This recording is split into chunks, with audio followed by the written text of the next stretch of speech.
The usually aloof childhood friend suddenly confessed he had someone he loved but could never have. I egged him on. Go for it. Eat him up, clean and neat. Then play the loyal dog and beg for responsibility. He stared at me, eyes dim and unreadable. All right, he said, voice low. I'll listen to you. Later that night, I was sprawled on a bed in utter disarray, every muscle aching. I swung a limp fist at the man beside me. You're such a damn dog. Welcome to History Channel. Subscribe to follow all our latest adventures. Story begins. When I finally woke up around noon, I was surprised to find Peter Kett sitting in my living room. He looked absent, lost in thought. A tuft of his usually neat hair was sticking up messily, yet even that didn't make him look bad. Honestly, with that face, he could shave his head and still pull it off. Yawning, I plopped down next to him, my entire body limp as I collapsed against him like a boneless jellyfish. One leg casually swung over his thigh. Peter Kett, I mumbled lazily, what's this?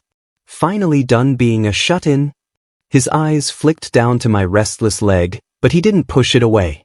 Wasn't hiding. Oh yeah? Then what's up with you lately?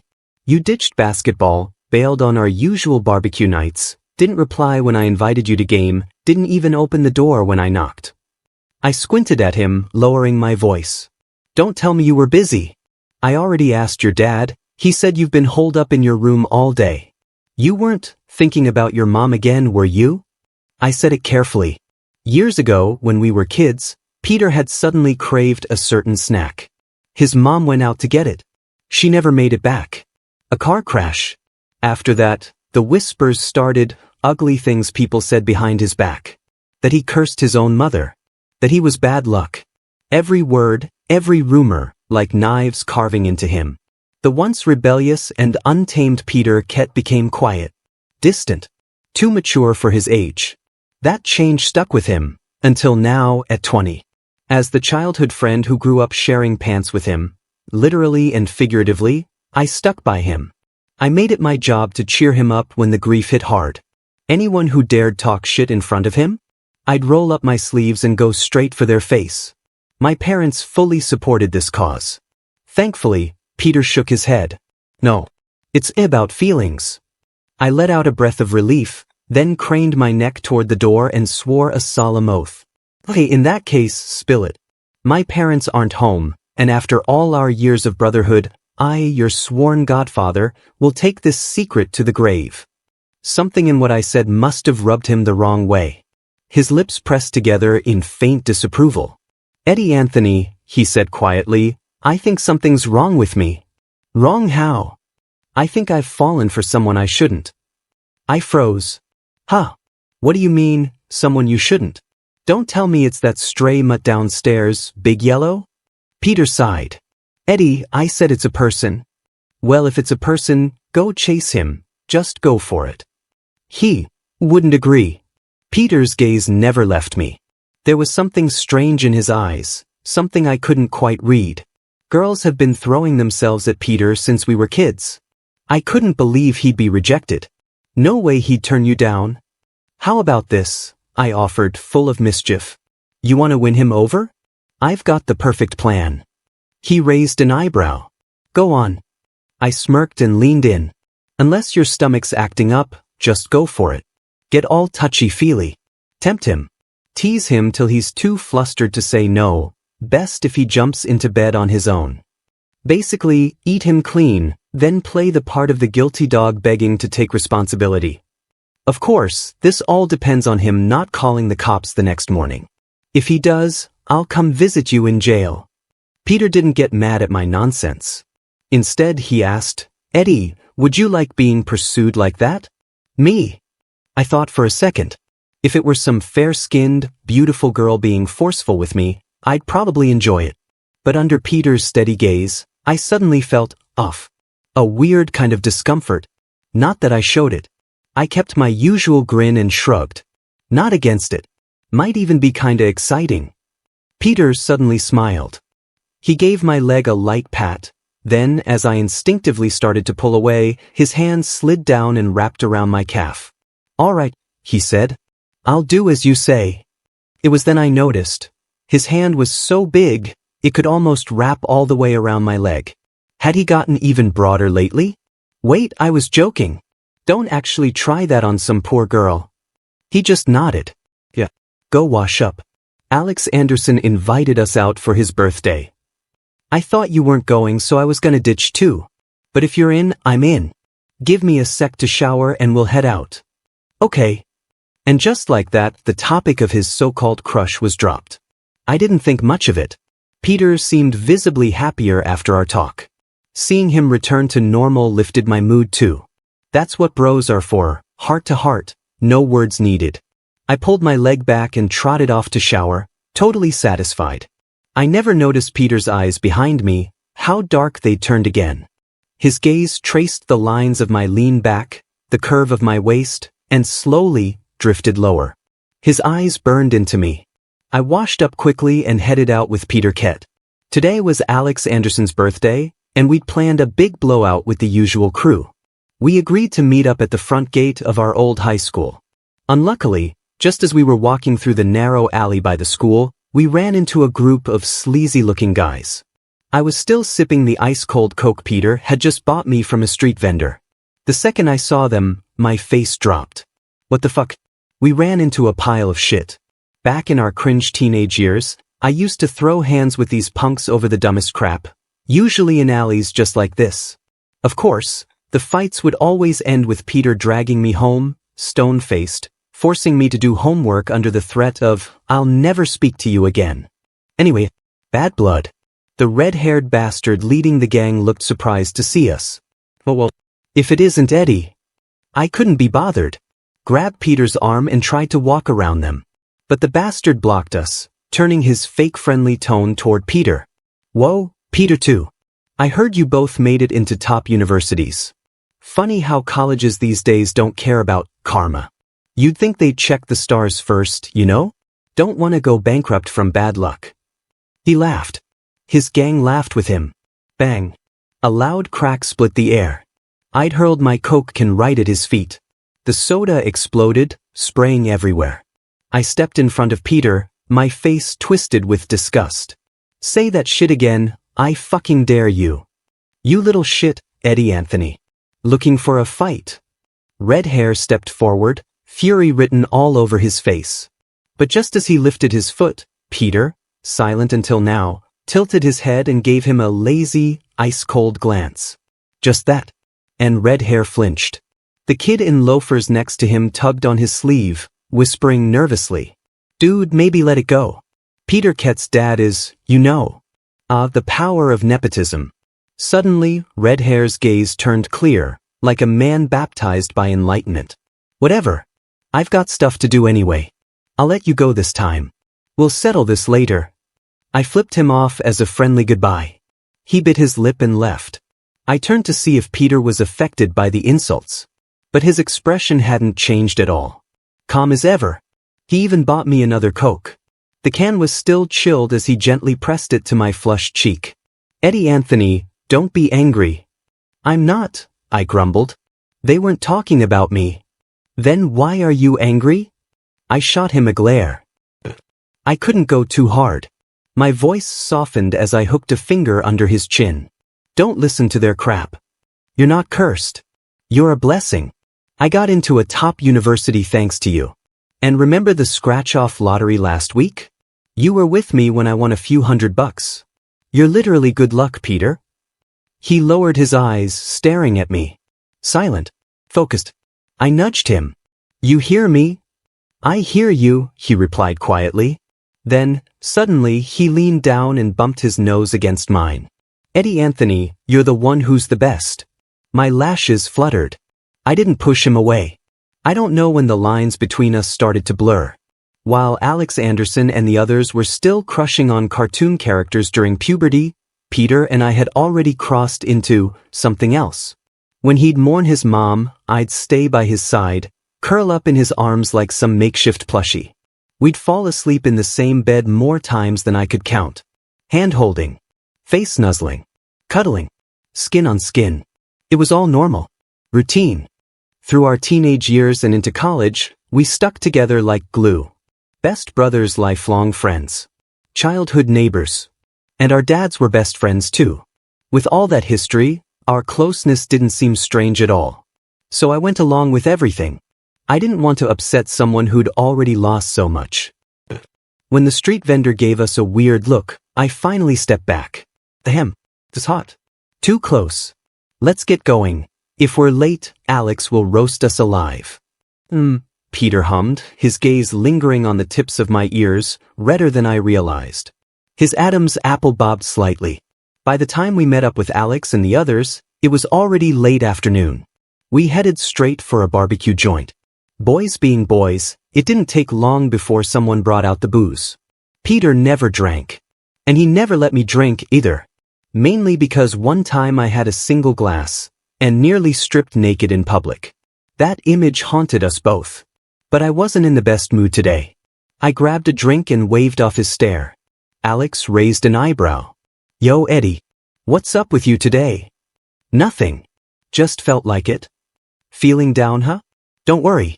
After dinner, I'll take the gang to my place. Got something real nice lined up. I gave him a side eye. You're not making us watch porn again, are you? He chuckled shamelessly. Hell yeah. Found this premium Western edition. It's insane. No way I'm not sharing that with my boys. The others cheered. Alex turned to me. You in, Eddie? I ignored the filth and raised my cup. Just as I was about to down it, a hand pressed gently on mine. Large, broad, strong fingers. Veins across the back like fine lines of marble. Eddie Anthony, Peter said softly, you'll feel like crap for days if you drink. How about a soda instead? I stared down at the golden liquid, not looking at him. Didn't answer. Didn't resist. Just sat there for a few seconds, watching the swirls of amber. Then I smiled and turned back to Alex. Sure, let's go. I haven't watched one with you guys yet. Alex Anderson tore into a lamb skewer, his grin turning even more pervy. Peter Kett paused for a moment before pulling his hand away from my cup, like he was putting distance between us. I pressed my lips together and turned toward him. Peter Kett, you coming too? His mouth was set in a tight line. I knew that look. It meant his mood was taking a dip. Sure enough, his voice dropped, cold and low. No. And you're not going either. Oh, come on. I put down my cup and leaned close, lowering my voice to a whisper. Peter Kett, I really want to watch this kind of thing with you. Come on, please? It'll be fun. I've never seen one before. Truth be told, I had zero interest in watching that kind of movie. But ever since Peter and I started getting a little too close, I'd been feeling this strange, creeping nervousness in my chest. Like earlier, in that alley. When he bumped my nose with his, my heart straight up skipped a beat. My whole body lit up like a furnace. Face, ears, everything. But the moment he mentioned having a crush today, my chest went cold. Anxious. I told myself it was just possessiveness between brothers. The mess of hot and cold emotions tangled together made me twitchy as hell. Weird as shit. So I needed something, anything, to distract myself. Peter Kett was silent for a moment, then finally gave in. Fine. I'll go with you. After dinner, we all went to Alex Anderson's place. He drew the curtains, flipped off the lights, cranked the AC. The living room turned dark and cool in an instant. Peter and I sat on the far end of the couch. It was kind of firm under us, so I naturally leaned into him. He smelled clean. Familiar. Even in the humid heat of July, not a hint of sweat on him. As I watched Alex and the others start drinking again, I scowled and turned to Peter. This kind of movie needs alcohol. If you don't let me drink, I swear I'm ending our friendship. Half a cup. That's it. He gave in reluctantly. I immediately grabbed a half cup of beer from Alex and took small sips. That hits. That good. You try it. It's sweet, not even that strong. Peter leaned down. I thought he was going to take a sip, so I even raised the cup a little to help. Instead, his face came in close, too close. He bypassed the cup entirely. That sculpted, too handsome face suddenly loomed right in front of me. I froze. Then, he inhaled softly, brushing the tip of his nose along the edge of my lips. Meechum. Yes, sweet. He leaned back, totally casual. Let's start the movie. He turned to face the screen. I just sat there, still holding the cup, brain lagging for a full 3 seconds before I turned around too. But my face, and especially my ears, were burning. Damn it. Alex Anderson claimed his imported AC cost 20 grand. No way in hell. The damn thing wasn't cooling anything. To be fair, Alex's movie stash was top tier. The second the leads started kissing, everyone around us broke into howling laughter. Whatever shooting technique they used, the audio on this thing was kinda too immersive. Still, I couldn't focus, because I was acutely aware of Peter's breath brushing against the side of my face. Way too intimate. Especially when he'd leaned into, smell the beer. Some of that breath definitely ended up in my mouth. Eddie Anthony, what's up? He suddenly asked, voice low. I shook my head, inching away. Nothing. Just hot. I swear, Alex's AC is a total scam. Peter let out a soft chuckle. Muffled. He reached up and gently touched my cheek. His fingertips were cool, which only made me feel hotter. The air around me felt dense, almost suffocating. A thin layer of sweat prickled across my back. By the time the movie ended, I realized I had no memory of what happened in it. All I could think about was what brand of toothpaste Peter Kett used. Because damn, that breath smelled good. Hold up. Why was I, a grown man, obsessing over what my best bro's mouth tasted like? What the actual hell? While Alex and the others got ready for round 2, Peter and I quietly slipped out. I didn't dare meet his eyes. Still trying to cool down. Still avoiding the truth. Peter didn't say anything either, though his gaze kept dipping, subtle, quick, but definitely landing on my ass more than once. We reached my front door. I pulled out my key to unlock it. Peter stood just behind me. The door swung open. I didn't go in. Instead, I turned, agitated, unsure of what I was even trying to say. Peter Kett, do you wanna? Maybe it was the silence between us, but his voice came out hoarse. I pressed my lips together and changed the topic last minute. Do you want to watch that movie again? Didn't really catch it the first time. Alex and the others kept yelling. My parents aren't home tonight, so. Peter's eyes darkened. He gave my shoulder a push, and I stumbled into the house. Sure. Even when we made it to my bedroom, I was still questioning my life choices. Why the hell did I invite my childhood best friend to watch porn with me? But hey, we were practically family. Grew up together. Slept in the same bed a dozen times. Watching a movie was no big deal. Totally normal. Totally. I even snuck 2 beers from the fridge. You still want a drink? Don't worry. We're at my place. Even if I get drunk, I'll just pass out in my room. No way I'd end up streaking through the streets and embarrassing you. I swore confidently. Only then did Peter Kett let me go wild. After getting the movie from Alex Anderson, the 2 of us leaned against my headboard and started watching. Same film as before. But without the other guys screaming and hollering, the atmosphere felt different. Harder to describe. Not because of the movie, but because of Peter Kett. His presence. His scent. His breathing. It was all louder. I drowned that strange unease with alcohol, fast and reckless. And of course, that meant I drank too much. My brain was swimming. At some point I must have ended up resting my head on Peter Kett's thigh, though I didn't even remember when.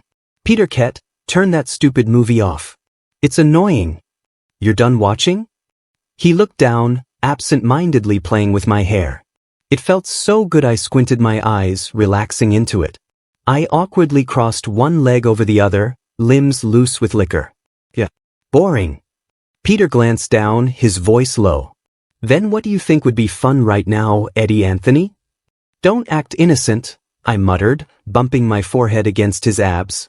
I know you're worked up too. You didn't used to be like this. What? Cold and distant all of a sudden. You want help? One of his hands landed on my stomach, gently pressing down. I hiccuped, defensive as always. No, I didn't mean that. Don't overthink it. Oh. Peter hummed. So, no help. Hey. I squinted up at him, pissed but fuzzy. Seeing I was about to get mad for real, he relented, voice softer. Only helping you. Just you. Then he tugged up the hem of my t-shirt. That night took a turn I didn't expect. Maybe it was the booze. Maybe it was the film. But my head was full of static and heat and impulse. Peter had gotten up to wash his hands. But I suddenly grabbed the hem of his shirt. Bleary-eyed, I asked something stupid. Peter Ket, will we still be like this in the future? What? He didn't catch my mumble and leaned down. I mean, if you get a girlfriend, if you win over the one you like, will we still be like this? Peter's face changed. He looked happy. Excited, maybe. But he didn't show much. His eyes, though, they were sharp. Intense. Eddie Anthony, what does that mean? Just brotherly possessiveness. I stared at him, a little too fired up. Would you ditch your bro for a girlfriend? Would you stop helping me, just so she wouldn't get the wrong idea? If you would, I swear we're done. Right here, right now. Peter wiped a thumb gently beneath my eye, where it was warm and red. His voice dropped to a coaxing whisper. Then kiss me. I'll tell you if you do. Kiss you? Isn't that something your girlfriend's supposed to do? But we've hugged, slept in the same bed, been all over each other. One kiss is nothing. Didn't you used to kiss your aunt and uncle all the time too? Ah. I tried to snap myself out of it, get my brain back in order. But Peter had gone back to ruffling my hair again, and it felt too good. I melted right back into him. It's true. I kissed my parents when I was excited. On the cheek, forehead, wherever. Peter had been my best friend for years. He was basically family. So, kissing him once? Seemed normal, right? I pushed myself up and leaned in, aiming for his cheek. Except, he turned his head, and my lips landed on the corner of his mouth. Smelled nice. I dazedly nuzzled him. What was that scent again? Before I could figure it out, his mouth crashed against mine. His lips bit down hard. One big hand shoved me flat into the mattress. I think I struggled. Maybe. But after that, I was too busy swearing at him. The next morning, I stared blankly at the ceiling of my bedroom. Unbelievable. Why the hell had my mom installed a mirrored chandelier? It reflected everything. The wreck of the bed, the crumpled sheets, and me lying there like a discarded soul. If I could, I'd have gouged my own eyes out and called an Uber straight off the planet. I was still plotting my escape when the door opened. Peter Ket walked in. Just sweatpants. Gray sweatpants. I didn't need to look to know what kind of image that created. Unholy. Downright indecent. He walked over holding a glass of water. You're awake. I laughed coldly, my voice hoarse and broken like a rusted kettle. What should I not be? You should. Want some water? He reached out to help me sit up. I slapped his hand away and tried to rise with dignity. The moment pressure hit my backside, I nearly launched myself into the air. My legs gave out and I dropped back down. And again. Eventually, Peter stuffed a pillow under me to stabilize the damage. My pride? Gone. My face? Cycling from red to green to black. I wanted to scream, but I didn't even have the strength for it. Grinding my teeth, I downed half the glass of water, then glared at Peter Ket. Get out. Call a cab and get the hell out of my house. He didn't move. Instead, he crouched in front of me like some big, guilty dog. Eddie Anthony, he said quietly, you got drunk and slept with me last night. You have to take responsibility. What? Say that again. Slowly. You slept with me. I felt my jaw tighten. What kind of bullshit logic is that? But that was your idea, he said evenly. You're the one who told me that's how you win someone over. Hold up, what the fuck did you just say? My whole body went rigid. Something in my brain clicked, and my eyelid twitched hard. Peter Ket, I said slowly, that someone you shouldn't have fallen for you mentioned, was it me? Yeah, he said simply. It's you. Eddie Anthony, I like you. I fell for you, even though you're a guy. Seduce. Tempt. Devour. Then act responsible. Every step, my own damn playbook. Now my straight-as-steel childhood friend was using my strategy to bend me.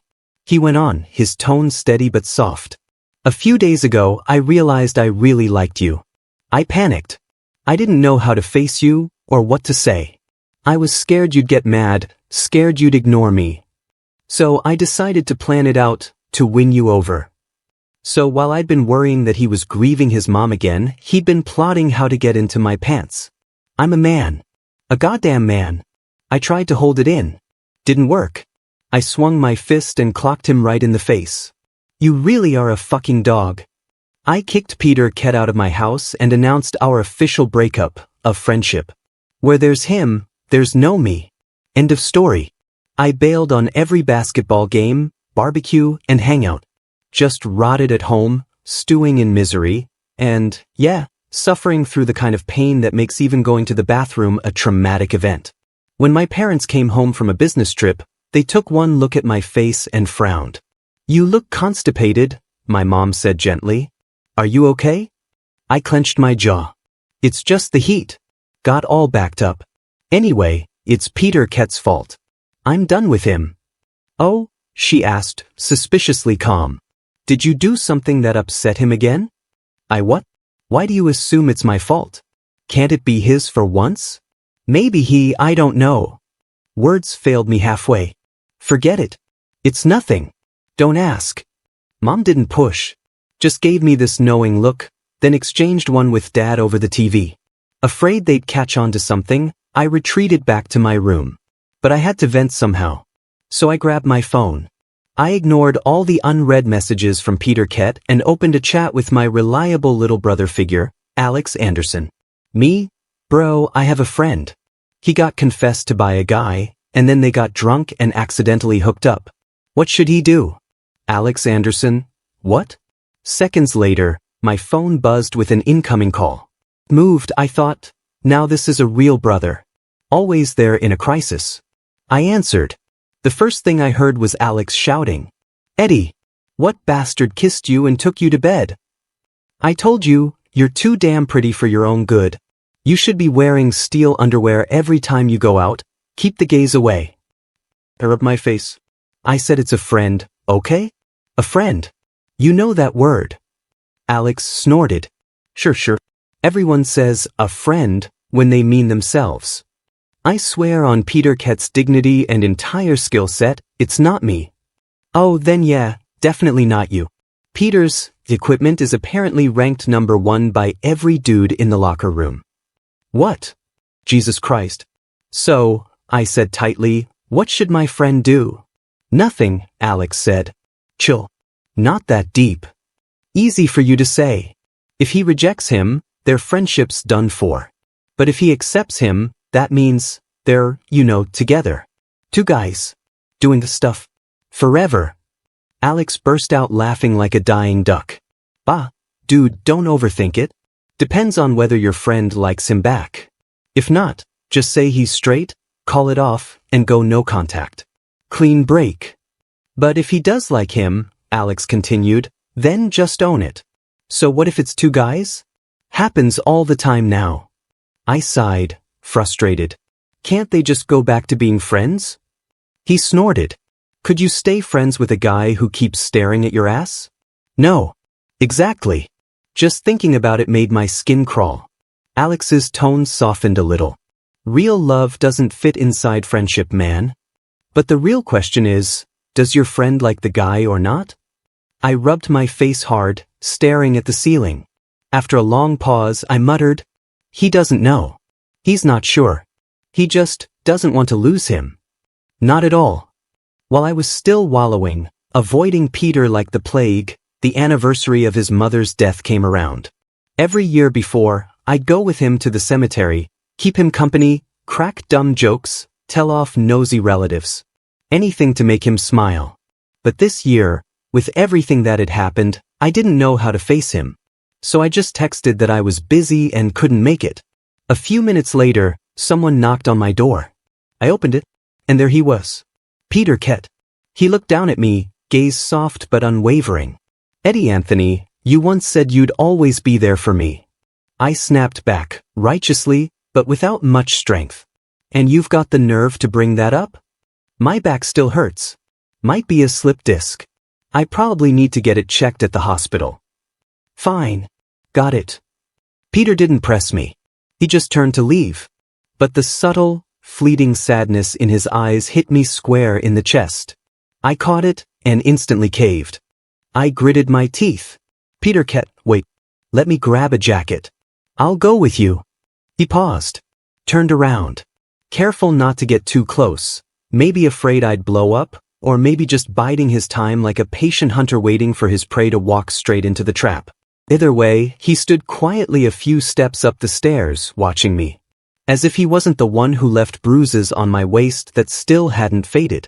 Big Bad Wolf playing the role of sad puppy, seriously? Fine. I pointed at him from afar, annoyed and exasperated. You knew I'd cave, didn't you? Because you're a good person, Peter replied. His eyes were warm, gentle. And just like that, the fire and frustration I'd been bottling up for days vanished into thin air. Damn it. Peter Kett, ever since he got a taste of romance, he'd gotten slick as hell with that silver tongue of his. We took a car to the cemetery. Mr. Kett sat in the front seat chatting casually with the driver. Peter and I sat silently in the back. Eventually, I took out my phone and angrily began to type, face still stiff with irritation. Me? Can you stop staring at me? Peter, what's wrong? Me? What's wrong? You seriously want the whole world to know that two guys slept together? Peter, why shouldn't they? What? I snapped my head to the side and glared at him. Peter stared right back, calm as ever. Peter, if it makes you feel better, we can say you slept with me. I don't mind. Me. Like hell it's up to you to mind or not. Shameless bastard. I caught myself smiling. Just a little. Even the way I typed got lighter. Me, screw off. Not scared your dad'll break your legs? Peter, if he does, will you let me officially court you then? Me, are you insane? You know what this means, right? Peter, I do. So, can I pursue you? If it makes you uncomfortable, I'll stop. We can go back to being friends. Screw. Peter, I like you, Eddie Anthony. The car gave a slight jolt as the driver gently tapped the brakes. I lurched forward a little from inertia, then fell back into my seat. And somehow, in that moment, I felt crystal clear. Me, if our dads gang up on you, don't expect me to help you out. I'm not going soft. In my 20-some years of life, Peter Kett had been just as important to me as my own parents. I didn't want to lose him. Didn't want to cut him off. So what if it was dating? We could try it. He said we could stop if it didn't feel right and go back to being friends. We didn't have to make this such a big deal. Next thing I knew, Peter reached over and gently took my left hand where it rested on the seat. Under the cover of my jacket, he started to tease my fingers. One by one. Tracing slowly, rubbing them lightly. Nothing about it felt like brotherhood. Only heat. Tension. I let him do it. Stared out the window, pretending to be unfazed, while my heart pounded like crazy in my chest. That strange, fluttery feeling was getting stronger. Louder. Maybe that was what it meant to like someone. Since there were plenty of relatives and Peter's dad at the cemetery, we kept our behavior proper. No messing around. We cleaned up the grave like we always did, wiping the stone, pulling weeds. Then we sat for a while in silence. But once we got back in the car, Peter buried his face against my neck without a word. The driver glanced at us through the rearview mirror, but didn't say anything. Just a faintly unreadable look of sympathy. I leaned forward, subtly shifting to block the driver's line of sight. Peter didn't need pity. He was strong, smart, and well-lit. He had a great father, a good group of friends. My parents adored him. And now he had me. I'd stay with him. Boys. When we got home, Peter stayed gloomy for a few days. As usual, I went upstairs to hang out, cheer him up. My parents didn't say much, just reminded me to be good, be patient, take care of him. I scoffed under my breath. Me obedient? Sure. I played video games with him like always, acted like the perfect wingman. But behind their backs, it was all kisses and cuddles. Honestly, if Mr. Kett hadn't been home this whole time, Peter probably would have been way more aggressive. It's not like I hadn't tried resisting. But the second Peter's lashes drooped and that faint tea scent of his drifted in, I crumbled. Every time. Opened my mouth like a good boy and let him kiss me breathless. Now even drinking water made my tongue hurt. Damn it. This relationship? No dignity. But it felt so good. I was heading upstairs when I bumped into Mr. Kett, just about to head out. He patted my shoulder, warm and grateful. If it weren't for you, I wouldn't know how to help Peter through all this. I grinned. Don't worry, sir. I'll take good care of him. He smiled and gave me another pat, then paused. His eyes caught on something. The reddish mark on my neck. Eddie Anthony, your neck. Ahem. I cleared my throat and offered a not-so-convincing excuse. Mosquito bite. This summer's been brutal. Mosquitoes have been eating me alive. Oh really? Didn't know mosquitoes leave bite marks shaped like teeth. We stared at each other, me scrambling for a better lie, and Mr. Kett silently waiting for my bullshit. After a long pause, he finally broke the awkwardness with a sigh and turned to leave. I exhaled in relief and moved to see him off, but he raised a hand. His expression was complicated. No need. I'm not in a rush to get to work anymore. Thought I'd stop by your place first. Your parents' home. Yeah. They haven't left yet. Good. The three of us need to have a little chat. You and Peter go hang out for now. Then he gave me one last meaningful look before heading downstairs. I scratched my head, baffled. He didn't blow up, so maybe I hadn't been found out? If he had figured it out, wouldn't there have been thunder? I told Peter Kett about what happened. His eyes flickered with something unreadable. Don't overthink it. My dad doesn't really get things between two guys. I don't know, something still feels off. If it comes down to it and we get scolded, just hide behind me. As he said this, he yanked my collar and kissed me full on the mouth, effectively shutting down any further analysis. While he gently played with my hair, I relaxed against him with a little sigh. Dating felt fucking amazing. I couldn't believe I'd waited until college to get with Peter. How many beautiful gay-ass moments had I missed over the years? Sprawled across his lap, I looked up at him and asked lazily, Peter Kett, why do you like me? I don't even remember, he said. It's probably been a long time. By the time I realized it, I couldn't stop. That day some girl tried to flirt with you.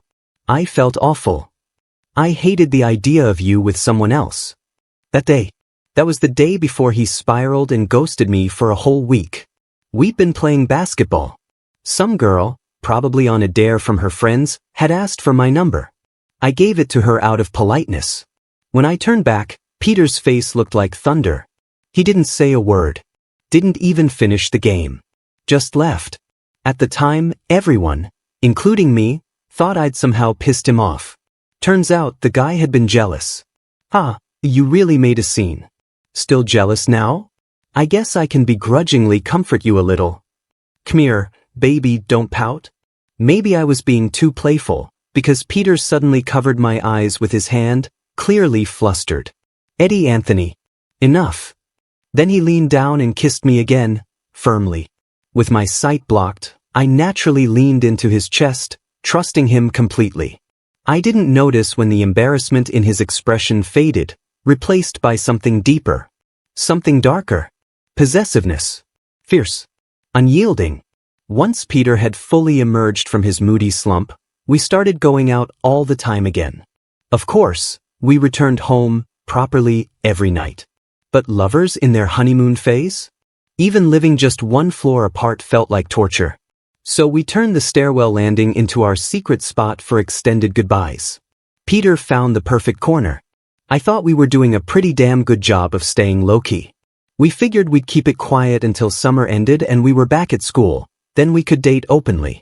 Everything went fine, until our families decided to have a joint dinner before break was over. During the meal, I intentionally acted like just bros with Peter. No flirting, no hints, nothing. It wasn't that I didn't want to come clean.